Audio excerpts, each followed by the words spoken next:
on the Go. Elle on the Go. Marina, hello. Hi. I'm so happy to be here with you today. Likewise. On the set of Elle on the Go with Ginta. And we know each other since a while because we shared the same stage a couple last years year. ago. Yeah. Last year or even 2 years ago during the World Influencer Awards, the Cannes Film Festival. Yeah. So how is life?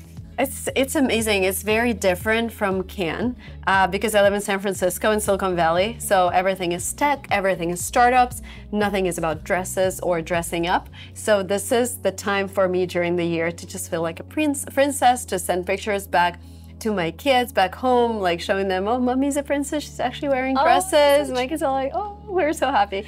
So yeah, that's the only time in the year when I wear gowns. So how do you feel in this beautiful dress, green I with like love some it. pink feathers? You know, I like this color. I like that it's pink and it has this, you know, surprise. And I Yes. like that it also has feathers. That means I can be like there and no earrings, nothing. But yeah. Yeah, it's already a lot is Yeah, happening. yeah, so exactly, of course, exactly. and your lipstick like matches wonderfully. Yeah. How do you dress when you're back home? Leggings. Of course. Hoodie. California no, style? Actually, I try to be one of the only stylish people in Silicon Valley. Because again, people in Silicon Valley, they don't care about what they look like. They care about the impact they create, how they change the world. I care about that too, but I'm also a girl and, you know, Eastern European. I like to dress up. So any party that I go to, I try to kind of stand out with my outfit, and that actually helps. When you are the only one dressed up, people are kind of interested. Like, why is she doing that? They notice you. Why does she care about the way she looks? And then this is how I make friends in Silicon Valley. Of course. And do you think looks really matter, like in your job? Or I think in my job, yes. And It's a I tool? underestimated that. So I started creating content in 2014, and I thought, you know, this is when we moved to Silicon Valley, and I was like, nobody cares about my looks, everybody cares about my business. But then I actually realized that visual part is also important because it tells you, like, it shows the status to everyone, it shows that you care. So I feel like it's really important. everything is happening right now. We're on the Exactly. stage and there's like Exactly. rehearsals, DJs and stage building. So we're in the middle, in the heart of the event. Exactly, and it's crazy when you go outside, like everyone is so beautiful, everyone is, you know, trying to take pictures of everyone, so cool. Do you ever talk about this madness on social media? Do you share this? Yeah, I share, especially on my Instagram, because my Instagram is more like lifestyle. So yes, of course, I share it. And some people like, you know, because they followed me because I speak about English and standardized testing on YouTube. They're like, what are you doing there? And I really want to show every girl that every girl can be a part of something like this, like a ball, wear a gown. I feel like this makes us feel like princesses, even if we work, even if we have kids. You know, this is the time of the year where you shine. And I feel like every woman, regardless of her profession, of her job, has the right to shine. What about juggling? Career, being a mom, being a wife, being a sister maybe? Do you have sisters? No, I'm the only child, but I'm a daughter, right? You're a I'm daughter. Parent, so yeah, it's a lot. I have 2 small kids. This is the only time of the year when I travel without them. I have 2 businesses, 3 channels on YouTube, you know, Instagram, TikTok, like a lot. I have a great team. They help me with everything. And also I feel like prioritizing certain things at a certain time. Sometimes like, okay, this month we'll focus on my company because we're releasing a new app. The next month I can actually focus on my blogs because I'm getting amazing guests for my podcast.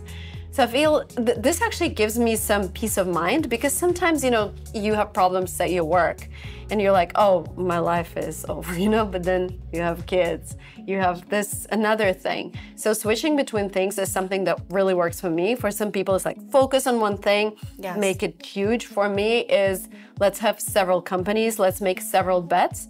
And this gives me peace of mind that I have plan A, plan B, plan C. I think for a woman it's really important. Absolutely. And how do you deal with pressure or burnout?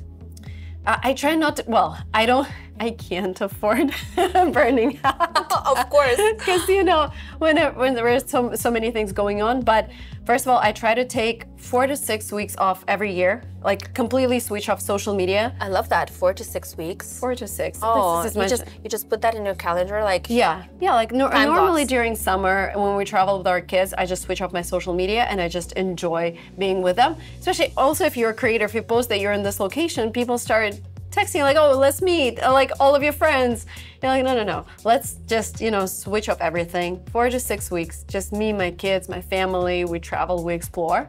So that really helps me. But also, again, switching tasks. I was growing up and like my mom is pro-work, so she's like, you have to work all the time. So whenever I told her like, Mom, maybe we should, you know, rest, she's like, rest is when you switch activities. So after school, you go take a dance class, then you take a singing class, switching activity is your rest. I'm like, okay, this is how I was raised. Oh, that is very interesting. I love that point of view, actually. Yeah. So that's really impressive. And we were talking about looks, items, accessories. Do you have an accessory that you never leave your home without? That's a great question. Well, I always have my camera with me, which is very 2 phones, because one is always dead and you need another one.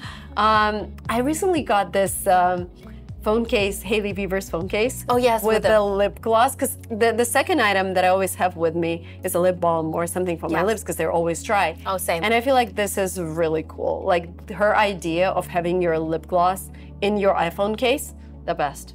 Oh, fabulous. What was the first thing that you packed in your luggage when you were on the way to Cannes? I think these silver shoes, because they're my favorite for going out. They go with every dress. Yeah, mirror shoes. What's the brand? Malone Soliers. Malone. Oh, I love Malone. If I pronounce that correctly. Yes, yeah, but Malone, they are. I love them. I've had them for, I think, 2 years. I bought them for a very special occasion. I was hosting EduCon, which is like a huge Google conference for educational creators. And I really wanted like something, like a piece that, you know, manifests whatever, like education and everything. So this was like, this is fashion, but also it's like very formal. So, and now I just take them everywhere, because like whenever I'm wearing a gown, no slippers, but like they go with every evening outfit. And I love them a lot for that. Oh, I love this. I love this. Well, if we were in an elevator, I want an elevator pitch about yourself. Ooh. Who are you and what do you do? Okay, great question. So I'm a creator and entrepreneur. I talk about education and business on my channels, and I have a company that helps people learn languages and take standardized tests so they can study in any university of the world. How did you get there? I started doing that myself because, you know, I wanted to study in the US. I started exploring everything. I realized, you know, if you take TOEFL, if you take GMAT, there are certain universities that provide financial aid for international students. And I applied to those universities. I got full financial aid, but also my company was growing at the same time. And we got an offer from 500 Startups, which is an accelerator in Silicon Valley, to invest in our company. And this is how we moved to Silicon Valley, but I also got accepted to those universities, but I never did any master's or MBA, which is still on my to-do list, maybe someday, or like a PhD. Yeah, when the kids grow up, right? Maybe we'll just study together with them to do masters together. That's a good plan. Go to the same school. I think they'll be like, Mom, what are you doing? Yeah. That's fabulous. So you come from a European Eastern country? Eastern Europe, from Russia, yeah. From Russia. Yeah. How is it going from one continent to the other? How old were you? You were a student. I was 25. No, I was kind of also like, I feel like I'm still very Russian because like 25 years, I was born and raised there. My grandparents are there, my husband's parents are there. And it's like, I think the hardest part is just being away from your family. And like my parents moved to Thailand and it's still very far away. And when my friends share that, you know, we took this weekend off with my husband, we decided to travel because my parents took over the kids. And I'm like, yeah, if my parents took over the kids, they have to fly 18 hours. So I think that's the hardest part, but also like just being an immigrant, being, you know, in this place with these amazing people, it's just, you know, something I always wanted. So yeah, I feel very grateful. Yeah, you should actually. You're so lucky. Yeah. Do you feel you set trends or you follow them? Depends on the niche. Because I just kind of starting out in fashion industry. Like I'm still searching for my style, and sometimes I'm like, I want to do this, but then the next day, oh, maybe this. Like I feel like I'm still searching for my style, but a person who impacted me a lot, I met Natalia Vadanova, who's also from my country, and she's doing a lot in tech. So she's someone I look up to. And when I met her in person and I saw her style, I was like, yeah, this is what I'm looking for. This is how I want to look. What does that look? What does that mean? It's always so elegant. There is nothing like that she tries to show off with her style. It's always very on point. And you know, you just look at her and it's not like, oh my God, something, you know, feathers, pink. Oh, it's perfection. But it's like Inspiration. very elegant. So this is how I try to look. I feel like this is very elegant. And feathers, they look right. Like they're not too much. Yes, that's so true. I looked like an ostrich the last day, like on the red carpet. So I feel like great. It depends, right? And sometimes you're like, oh, this is a great dress, but then you look at the photos and like, I don't know. But like with this dress, I feel like this is exactly what I wanted to wear. And I can tell you're very confident. Talking about confidence, how did you build that up? Was it always part of your personality? Were you like this as a kid? I feel like you just learn how to talk properly, but you're still like shaking inside. I feel like this is the trick that you learn. Yes, I'm confident when I'm in front of the camera because I'm doing this every day. Like this is my thing. But when I'm doing something new, of course, I'm, you know, shaking inside. Yeah, are you? Well, so what is your relationship with social media? How do you set boundaries? How long do you spend, how much time do you spend on social media every single day? Yeah, I started setting boundaries actually because I feel like when I started, I was just sharing everything. But then at some stage, it became really hard to take people's opinions and like they have opinion on everything, especially when it comes to your kids, like you're not raising them correctly or whatever. Like when I had my first kid, I decided that not everything goes to social media. So yes, I only post about things that, you know, I'm confident in, because if people's opinions start coming in, if I'm not confident in what I'm doing, then it's gonna affect me. So I'm only posting like if I'm 100% sure this is like something that I like, you know, my style, whatever.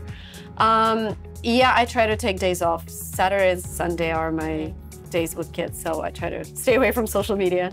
What is the one advice you would give to someone that is just starting? See, I feel like social media is becoming saturated with lifestyle creators, and it's really hard to stand out, especially if you're competing with people who are already established in the niche. So I feel like you need to niche down to something very, very small that seems small, but then you grow from there. For example, baby steps. Cooking, yeah, like cooking, maybe it's just vegan recipes for, you know, whatever, hormone balance. Or if you're in fashion, maybe it's like fashion for office work in winter. I don't know, like something very niche. You grow from there. Like I even just break it down. Yeah, like 9 years ago, I started with GMAT prep. Like this is a test that people take to do their MBA. It's a very small market. But then you establish yourself in that market and you ask yourself a question like, what are these people looking for apart from GMAT? And like you start growing from there. I feel like it's really important to just niche down. The thing that's working on Instagram right now, it's crazy. If you post 3 reels a day, you grow over the roof. It's like 3 reels a day. Have you tried that? And you can also repost your old reels. You can just post them once again. And we've been doing this for 2 weeks, and we got like 30 million views in the past week. It's crazy. And we're just reposting my old reels that have been performing well. I don't know how long it's gonna last, but it's working now, so do that. Okay. Amazing. Thank you so much, Marina, for being here with us today. Thank you. Great questions. And have fun tonight. Shake it off. You're ready. The last night of Mommy's the out. festival. Yeah, exactly. Elle on the go.